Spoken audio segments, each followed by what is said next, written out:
ఇరువురు కూడా ఎవరు చెప్పండి, ద్వారపాలకులు అంటే అర్థమైందిగా. రాజగుమ్మం దగ్గరేమో ఆయన కూర్చుంటాడు, అంటే తలుపులు తీసేవాళ్ళు, తలుపులు వేసేవాళ్ళు. వీళ్ళు ప్రియదేవులారా అలాగ మాట్లాడుకుంటుంటే కూర్చున్న ఆయన వినక ఉంటాడా? తెలియక ఉండిద్దా?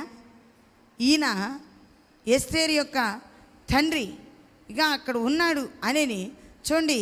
కొంతమటికి తెలుసో తెలీదో కానీ మొత్తానికి ప్రియ దేవులారా వాళ్ళు చెప్పుకున్నది ఈయనకి తెలియలేదు అనుకున్నారు. కానీ అక్కడ ఆ విషయాన్ని ఎస్తేరుకి చెప్పగా ఎస్తేరేమో ఐశ్వర్యిస్తోంది, ఇదిగో రాజా, వీళ్ళు నీ మీద ఒక దుష్ట అభిప్రాయం, దుష్ట ఆలోచన, నిన్ను చంపాలని ఒక ఆలోచనతో వారు ఉన్నారంట. ఇది మొర్దెకై ద్వారా నాకు తెలియబడింది, మొర్దెకై ద్వారా తెలియబడింది. అరే ఇదేంటి అసలు సంఘటన ఏంటి? నిజంగా చంపాలనుకున్నారా? వాళ్ళు ఇరువురిని కూడా ప్రియదేవులారా విచారణ చేయగా, వాళ్ళని అంటే ఏం చేస్తారని చెప్పండి, విచారణ చేయగా, అరే ఏంట్రా నిజమేనా, మీరిద్దరు ఏంటి ఇలాగ అనుకున్నారంట అంటే అది నిజమైంది. ఏమైంది చెప్పండి? నిజమైంది.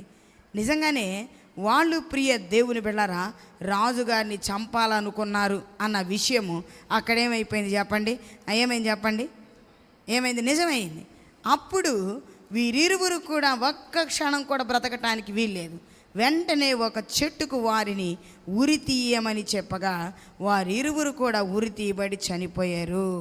ఎవరంట? ద్వారపాలకులైన షండులైన ఇరువురు కూడా ఏమైపోయారు? చనిపోయారు. అయితే అహశ్వరేషు రాజుకున్న ఒక అలవాటు ఏంటంటే, తన పట్ల ఎవరైనా ఒక మేలు చేస్తే, తన పట్ల ఎవరైనా ఒక ఉపకారం చేస్తే, ఒక రాజ్యానికి సంబంధించిన ఒక పుస్తకాన్ని ఆయన ఒక పుస్తకపు చుట్ట ఆయన దగ్గర ఉంటుంది, అందులో వ్రాస్తూ ఉంటాడు. ఆయన అందులో ఏం చేస్తూ ఉంటాడు? వ్రాస్తూ ఉంటాడు. ఈ ఉపకారము చూడండి, అతను చనిపోకుండా ఆ విషయాన్ని తెలియపరిచాడు అనేని మొర్దెకై విషయమై ఆయన దగ్గర ఉన్నటువంటి ఎందులో రాయించాడంట. అక్కడ మనం చూసినట్లయితే ప్రియ దేవుని బిడ్డలారా 23 ఈ సంగతిని గురించి విచారణ కాగా అది నిజమాయను, అందుచేత వారిద్దరు ఒక చెట్టుకు ఉరి తీయింపబడి ఇది రాజు ఎదుటనే రాజ్య సమాచార గ్రంథమందు వ్రాయబడిన. అంటే ఒక సమాచార గ్రంథం, ఒక పుస్తకపు చుట్ట ఆయన రాజ్యములో ఉంది. ఆ రాజ్యములో ఆయన రాజ్యములో ఆ పుస్తకపు చుట్టలో సమాచార గ్రంథములో ఏమి వ్రాయించాడంట? మొర్దెకై మేలు చేశాడు, మొర్దెకై ఉపకారము చేశాడు. మొర్దెకై చనిపోకుండా నా ప్రాణానికి ఏం చేశాడు? నా ప్రాణాన్ని ఆయన కాపాడాడు. మొర్దెకై గురించి ఆయన దగ్గర ఉన్నటువంటి సమాచార గ్రంథములో మొర్దెకై పేరు వ్రాయబడింది. అయితే వ్రాయబడింది కానీ అతనికి ఏ మేలు చేయలేదు రాజుగారు, ఏ ఉపకారం చేయలేదు. రాజుగారు మర్చిపోయాడు. రాజుగారు ఏం చేశాడు? మర్చిపోయాడు. అతనికి ఏమైనా గిఫ్ట్ ఇవ్వలేదు, అతనికి ఏమైనా బహుమతి ఇవ్వలేదు, లేకపోతే అందరి ముందు అతన్ని ఘనపరచలేదు, అందరి ముందు అతన్ని ఏం చేయలేదు? ఘనపరచలేదు, లేకపోతే ఏదైనా బహుమతి ఇవ్వలేదు. ప్రాణానికి అడ్డుపడ్డామని అతనికి ఒక పదవిని కూడా ఇవ్వలేదు. ఏమి ఇవ్వలేదు చెప్పండి? చెప్పరండి. ఒక పదవిని ఇవ్వలేదు.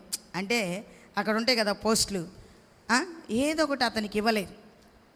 ఆ గుమ్మం దగ్గరే కూర్చుంటున్నాడు.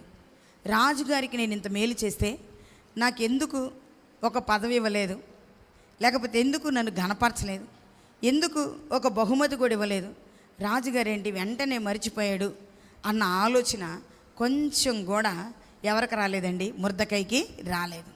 మొర్దెకై ఎప్పుడు కూడా రాజు గురించి వ్యసనపడినట్లు మన బైబిల్ గ్రంథంలో చూడలేదు. రాజుగారు నిజంగా హామానుని హెచ్చించినట్లు మనం బైబిల్లో చూస్తాం. అధిపతుల్లో అతనికి ఒక మంచి పోస్ట్ ఇచ్చినట్లు మనము చూస్తాం. కానీ ఈ మేలు చేసినటువంటి మొర్దెకైని మాత్రం ప్రియదేవులారా ఆయన జ్ఞాపకం పెట్టుకోలేదు, గుర్తు చేసుకోలేదు, అతనికి ఏ బహుమతి ఇవ్వలేదు. అయితే అక్కడ ఉన్నటువంటి వారందరూ కూడా ఇతనికి ఏమైనా జరుగునని వాళ్ళకు కూడా ఆలోచన లేదు. ప్రియ దేవుని బిడ్డలారా ఇతడు చేసినటువంటి ఆ మంచి పనిని గురించి మాత్రం ఆ యొక్క సమాచార గ్రంథంలో ఏమైందంట? వ్రాయబడింది. దేవునికి స్తోత్రం చెప్దాం. హల్లెలూయా. అయితే మొర్దెకైలో నుండి మనం నేర్చుకోవాల్సిన విషయం ఏంటి తెలుసా? రాజు మీద ఆయన ఏం చేయలేదంట? వ్యసన పడలేదు. రాజు మీద ఆయన ఏం చేయలేదు? కోపపడలేదు. లేకపోతే నేను ఎందుకు ఈ గుమ్మం దగ్గర ఈ పని వల్ల నాకు ప్రయోజనం ఏంటి, ఈ గుమ్మం కాడే నేను ఎందుకు కూర్చోవాలి అనుకోలేదు. అతడు అనుకుంటున్నాడు, ఈ పని వలన ఆమె యొక్క క్షేమం నాకు తెలిసిద్ది, ఆమె ఎలాగుండిది నాకు తెలుసుకుంటాను, ఆమె బాగోగులో నేను తెలుసుకుంటాను. రాణి యొక్క క్షేమము కోరి ఆయన అక్కడ కూర్చుంటా ఉన్నాడు. దేవునికి స్తోత్రం చెప్దాం. హల్లెలూయా. ప్రియ దేవుని బిడ్డలారా, మనం ముర్దకాయల నుండి నేర్చుకోవాల్సిన విషయం ఏంటో తెలుసా?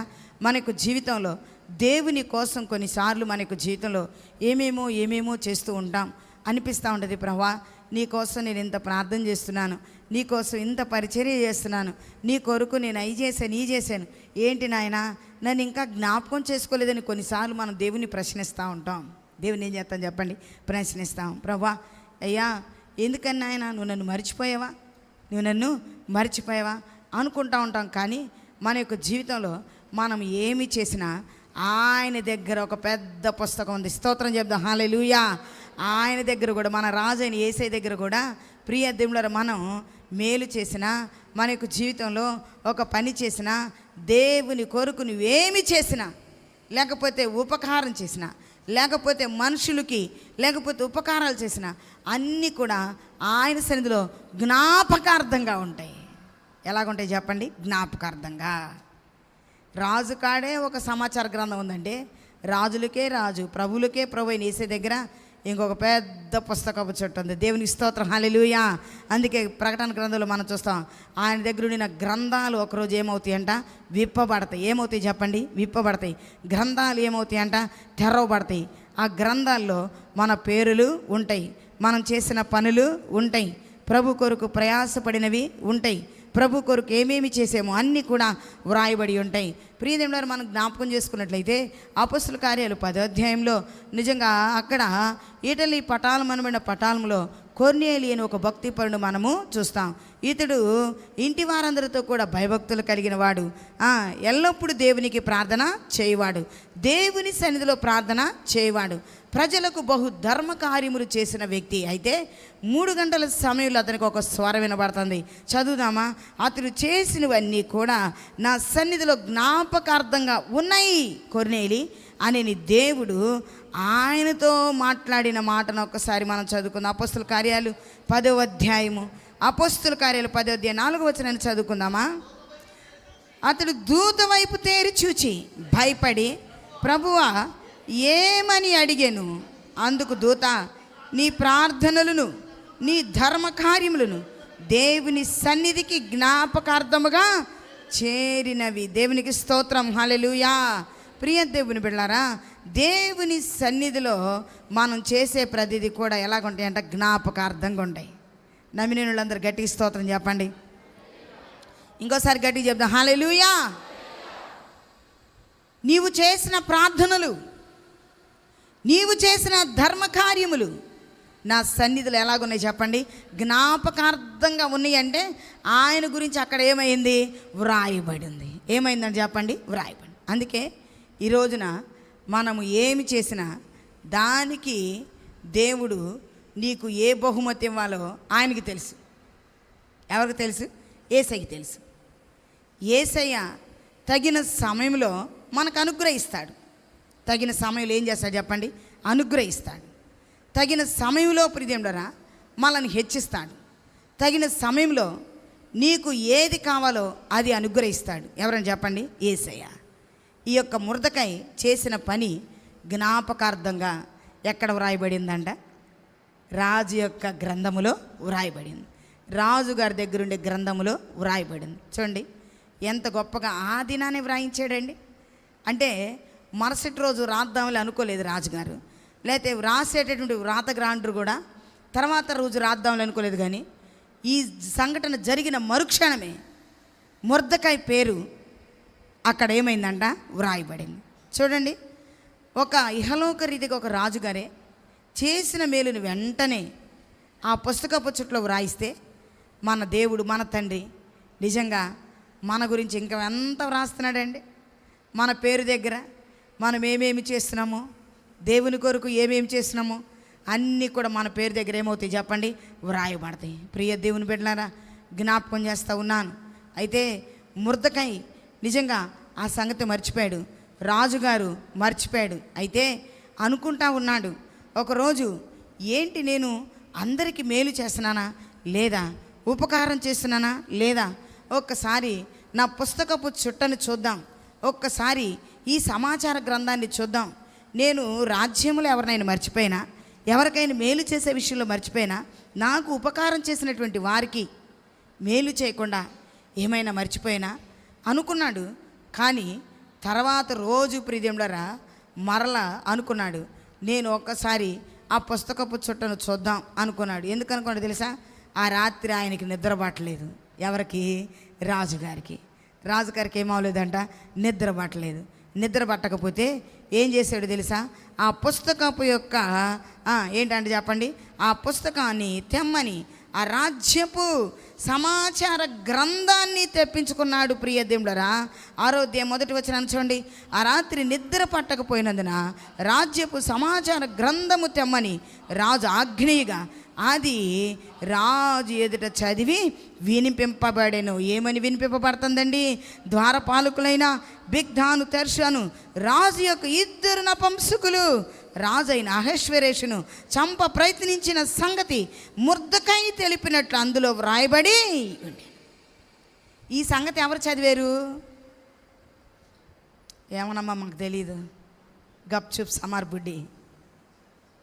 ఎవరు చదివారు ఇది? ఆ రాజ్యపు సమాచార గ్రంథాన్ని చదివే వాళ్ళు కూడా ఉంటారు అక్కడ.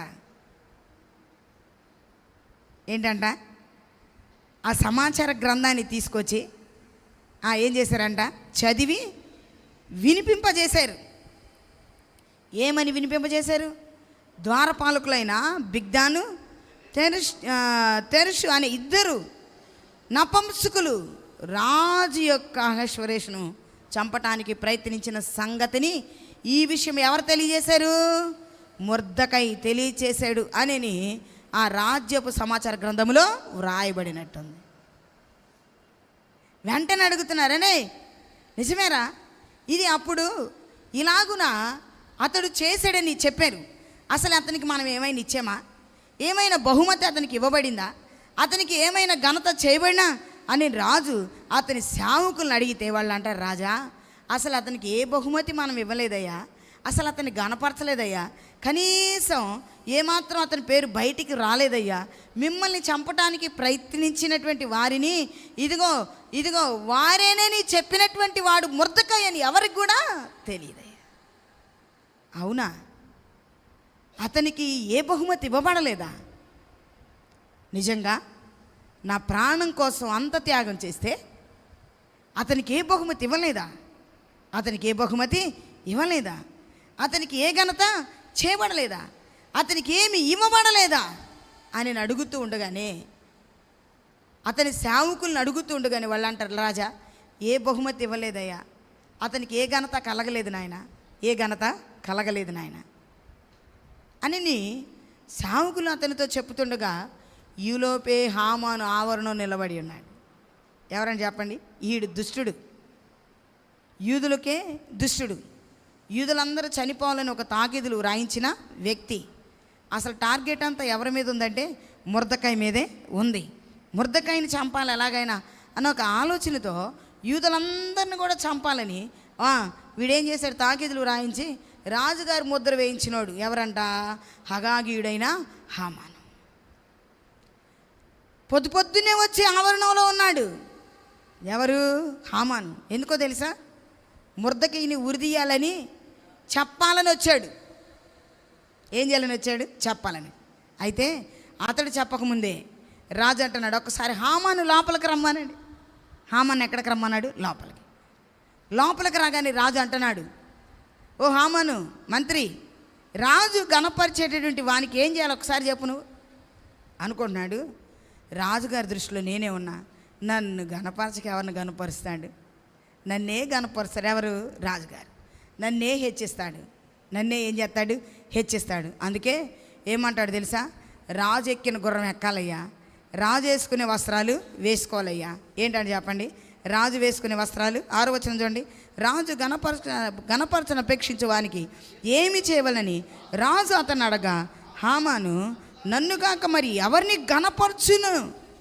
గణపరచను అపేక్షించునని తనలో తాను అనుకొని రాజుతో ఇట్లా, నేను రాజు గణపరచను అపేక్షించు వానికి చేయదగినదేమనగా రాజు ధరించుకొని రాజు వస్త్రములు, రాజు యొక్క గుర్రము, రాజు తన తల మీద ఉంచుకొని రాజు కిరీటము ఒకడు తీసుకొని రాగా, ఘనులైన రాజు యొక్క అధిపతుల్లో ఒకడు ఆ వస్త్రములను ఆ గుర్రమును పట్టుకొని రాజు గణపరచును అపేక్షించు వానికి ఆ వస్త్రమును ధరింపచేసి ఆ గుర్రం మీద అతను ఎక్కించి రాజు వీధులు అతను నడిపించుచు రాజు గణపరచును అపేక్షించు వానికి ఈ విధముగా, ఏ విధంగా అంట, ఈ విధంగా చేయనని అతను ముందర ఏం చేశారంట చెప్తే, నీవు త్వరగా వెళ్ళి హామాను,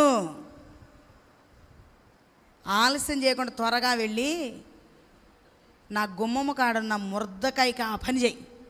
సౌండ్ పోయింది ఆయనకి, ఫీజులు పోయినాయి. ఒక్కసారి ఫీజులు పోతే ఏమైతే చెప్పండి అమ్మ, ఏంది అందరూ అంతే చూస్తున్నారు? కరెంట్ ఉండిద్దా? మైండ్ ఒక్కసారి బ్లాక్ అయిపోయింది. ఎవరికి? ఒరే ఒరే ఒరే ఒరే, మొర్దకాయకి ఎట్లా చేస్తాడనుకుంటే అసలు నేను ఇవన్నీ చెప్పేవాడిని కాదు. నన్నే కనపరుస్తాడు అనుకున్నాను నేను. రాజుగారు నన్నే హెచ్చింపజేస్తాడు అనుకున్నాను. నన్నుగాకి ఎవరిని గనపరుస్తాడు? ఏమయ్యా నువ్వేం చేసావని గనపరుస్తాడు నిన్ను హామాను? రాజుగారికి మేలు ఏమన్నా చేసావా? ఒకటే కీడు తలపెట్టవే తెలుసు కదా హామాను. ఒకళ్ళ మీద నిందలేయటమే తెలుసు కదా హామాను. నీకు ఎలా చంపాలని నీ ఇంటి ముందు 50 మూరలు ఉరికొయ్యి సిద్ధం చేసినాడు కదా. నీకు ఎట్టొచ్చింది ఘనత రాజుగారి దగ్గర నుండి? ఆలోచన ఉందా? కీడు తల పెట్టడం, చంపాలని ఆలోచన చేయటం, దుష్ట ఆలోచన. ఇంకా ఒకని కోసం యూదులందరూ చంపాలని ఒక పాగా ద్వేషంతో రగిలిపోతాను ఇతనికంట రాజుగారు గణపరుస్తాడు అనుకొని ఊహించుకున్నాడంట. ఇలాంటి బ్రతుకుతూ ఉండేటువంటి హామానికి ఘనత ఎలాగొచ్చిందండి? ఏ విధంగా రాజు గణపరుస్తాడు? దుష్ట ఆలోచనలు, దుష్ట తలంపులు, ఓరవలేని జీవితం, మనసు నిండా కుళ్ళు, అసూయ, ద్వేషం. చూడండి, ఒకటే వీడు గుమ్మం కాడ ఉన్నాడు, వీడు గుమ్మం కాడ ఉన్నాడు, వీడు గుమ్మం కాడ కూర్చున్నంత కాలం నిజంగా నాకు ఘనత లేదు అనుకొని ఒక విధంగా ఈర్ష్యపడినటువంటి ఈ హామాను తన యొక్క జీవితంలో ప్రియములారా ఏ విధంగా ఘనత వచ్చింది? ఘనత వచ్చింది అంటారా? అసలు ఎలా కోరుకున్నాడండి ఘనత రావాలని? మంచి హృదయం కాదు, మంచి ఆలోచనలు కాదు, మంచి తలంపు కాదు, మంచి చూపు కాదు, కోర చూపులు, ఓర చూపులు, విష చూపులు. ఎవరిలో? ఏంది అందరూ అంత చూస్తారు? చెప్పండి ఎవరిలో? అసూయ చూపులు, కళ్ళు ఎర్రగా చేసి అతని వైపు చూడటం. ఎవరి వైపు? ముర్దకాయ వైపు. చూడండి, చూపులో మంచి లేదు, హృదయంలో మంచి లేదు, ఆలోచనలో మంచి లేదు, ప్రవర్తనలో మంచి లేదు. ఇలాంటి జీవితంతో ఉండేటువంటి ఇతను రాజు నన్ను కాక ఇంకెవరిని గనపరుస్తాడు అనుకున్నాడు. నేను మంచివాడిని కాదు కదా, నాకెందుకు వచ్చింది ఘనత అనుకోవాలా? మంచి జీవితనాలు లేదే, నేను గణపరచబట్టం అనుకోవటం ఏంటయ్యా? ఇది నాకు పిచ్చి అపోహ కాకపోతే అనుకోవాలా? నన్నే గణపరుస్తాడు అనుకుంటాడా? ప్రియ దేవుని బిడ్డలారా, నీవు చెప్పినవన్నీ కూడా వెళ్ళి మొర్దకాయకి ఇచ్చేయి. ఏం చేస్తా?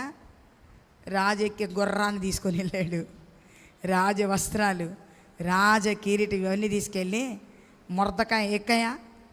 ఎవరు? మొర్దకాయ రాజ వస్త్రాలు వేసుకుంటే గుర్రం మీద కూర్చుంటే ముందు నడుచుకుంటూ వెళ్తున్నాడు. ఎవరు? సంతోషం లేదు అయ్యగారి ముఖంలో, ముఖం అంతా మాడిపోయి ఉంది.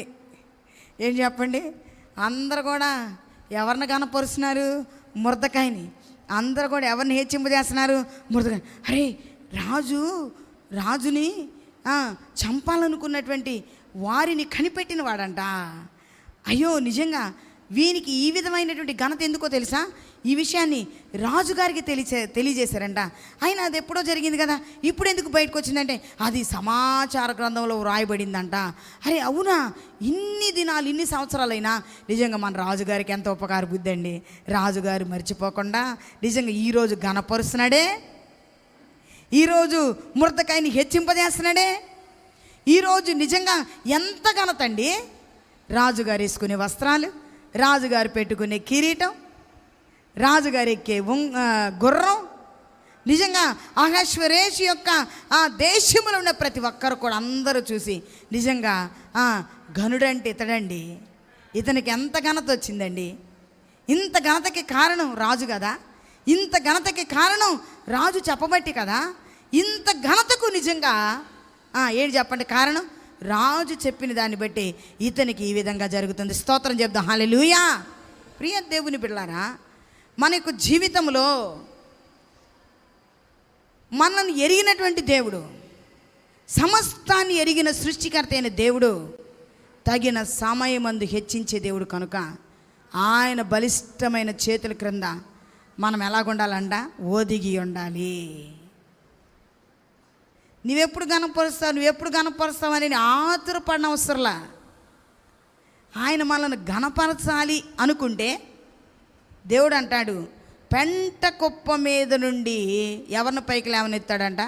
చూడండి ప్రియ దేవుడరా, దేవుని యొక్క వాక్యములో కీర్తనలు మనం చూసినట్లయితే ఆయన ఎంత చక్కగా బీదలను పైకి లేవనెత్తు వాడు ఎవరైనా చెప్పండి, దేవుడు. ఎవరైనా చెప్పండి, దేవుడు. చదువు ఒకసారి కీర్తనల గ్రంథాన్ని ఒకసారి మనం చూసినట్లయితే ఎంత చక్కగా వ్రాస్తూ ఉంటాడండి. 135వ కీర్తనలో మనం చూసినట్లయితే ప్రియ దేవుడు 4వ వచనం చదువుకుందాం. యెహోవా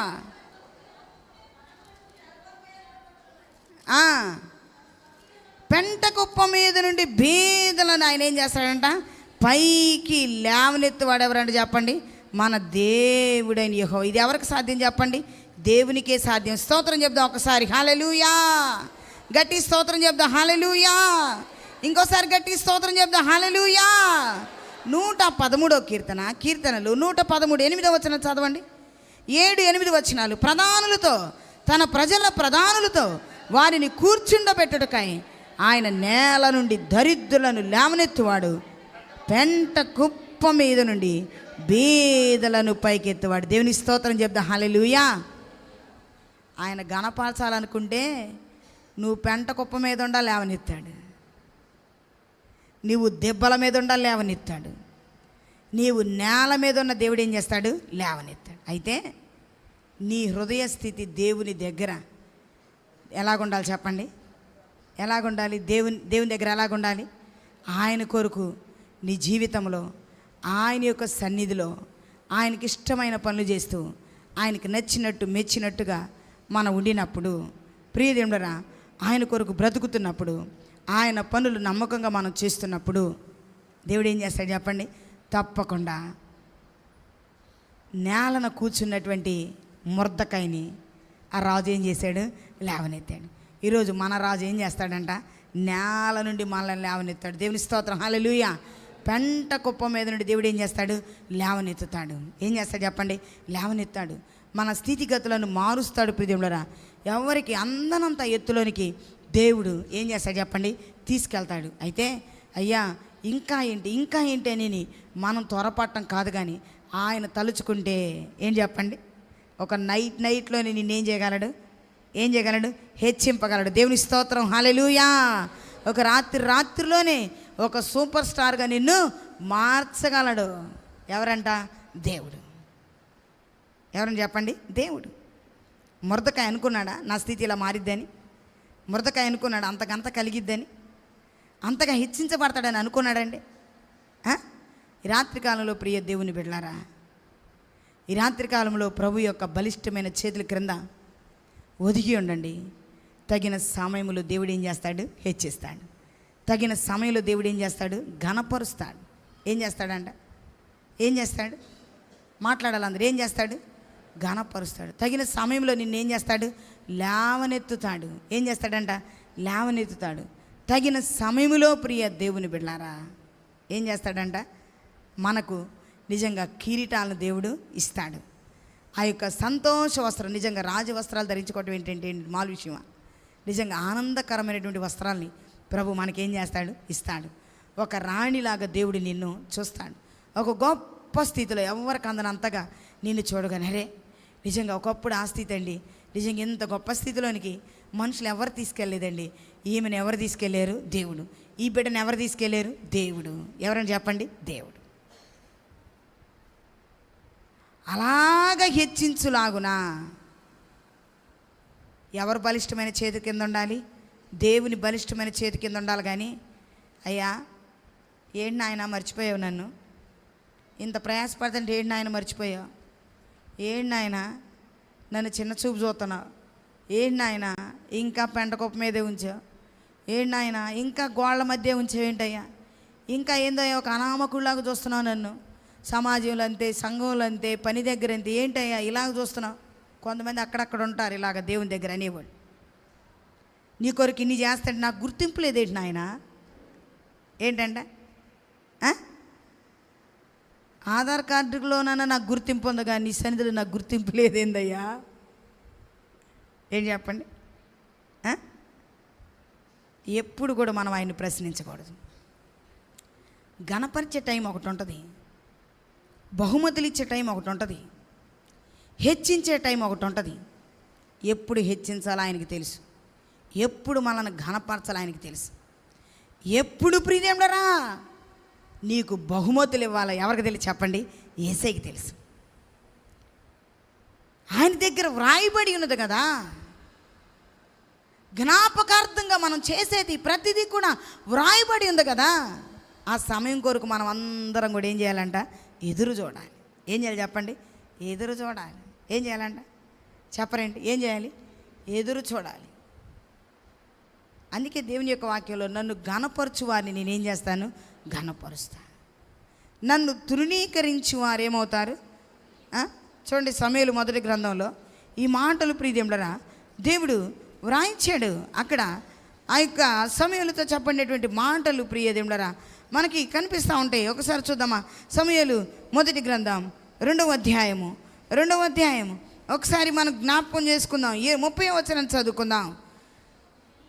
నీ ఇంటి వారును నీ పితరుని ఇంటి వారును నా సన్నిధిని యాజకత్వం జరిగించుదురని యెహోవా ఆజ్ఞ ఇచ్చి ఉన్నాడు. ఇశ్రాయేలు దేవుడని యెహోవా సెలవిచ్చి ఉన్నాడు. కావున యెహోవాకి ఏదనగా నన్ను ఘనపరచు వారిని నేను ఘనపరచుదును, నన్ను తృణీకరించువారు యేసయ్యను ఘనపరిచే వారిని తప్పకుండా ఘనపరుస్తాడు. ఎవరు? అందరు చెప్పండి. ఆయన్ని మనం ఘనపరిస్తే మనల్ని ఎవరు ఘనపరుస్తారు? అందరు చెప్పాలి. ఇటోళ్ళు కూడా యేసయ్యను ఘనపరిస్తే మన జీవితం ద్వారా, క్రియల ద్వారా, మాటల ద్వారా, పనుల ద్వారా ఎప్పుడు యేసయ్యకి మహిమ తెచ్చేవారిగా ఉండాలి. ఎలాగుండాలి? మహిమ ఘనత తెచ్చేవారిగా ఉండాలి. ఏంటంటే చెప్పండి? ఘనత తెచ్చేవారిగా ఉండాలి, మహిమ తెచ్చేవారిగా ఉండాలి, కీర్తి తెచ్చేవారిగా ఉండాలి. ఎప్పుడైతే మనం ఆయన ఘనపరుస్తూ ఉంటామో మనల్ని ఎవరు ఘనపరుస్తారంట? యేసయ్య. ఎవరంట? యేసయ్య. ఈ రోజున నీవు ఘనపరచబడాలి అని నీ మనసులో నువ్వు అనుకుంటున్నావు. అయితే దేవుని ఘనపరుస్తూ ఉండు. తగిన సమయంలో నిన్ను తప్పకుండా ఆయన ఏం చేస్తాడు? ఘనపరుస్తాడు. దేవుణ్ణి ప్రేమిస్తూ ఉండు. దేవుని ఏం చేయాలి? ప్రేమించిన వారు ఆయన ఏం చేస్తారు? ఘనపరుస్తారు. బైబిల్లో ఉంది, గనులు ఘనకార్యాలు చేస్తారు. గనులు అంటే ఏ కార్యాలు చేస్తారు? ఘనకార్యాలు చేస్తారు.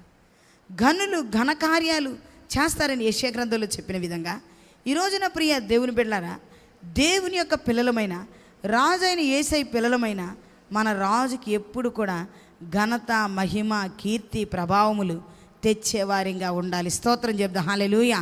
అమెరికా దేశంలో ఈ మధ్యకాలంలో ఒక ఆయన చనిపోయాడు. ఆయన పేరేంది? చార్లీ కిర్క్ ఏదో ఉందో మొత్తానికి ఆయన పేరు. ఆయన చనిపోయారు ఈ మధ్యకాలంలో. ప్రియ దేవుని బిడ్డలారా, చాలామందికి కూడా అన్నీ కూడా చాలామంది యవనస్తుల మధ్యలో ఆయన యేసు ప్రభు గురించి చెప్తూ ఉంటాడు. యేసు ప్రభు గురించి చెప్తూ ఉంటాడు. ఫస్ట్ యేసు ప్రభు గురించి ఆయన చెప్తూ ఉంటాడు. అయితే ఈ మధ్యకాలంలో ఆయన చనిపోయాడు. ఎలా చనిపోయాడంటే ఆయన్ని కాల్ చేశారు, అందుకు ఆయన చనిపోయాడు. ఆయనకి చనిపోయిన తర్వాత ప్రార్థన పెడతారు కదా, ఒక జ్ఞాపకార్థ కూడికలాగా పెట్టారు.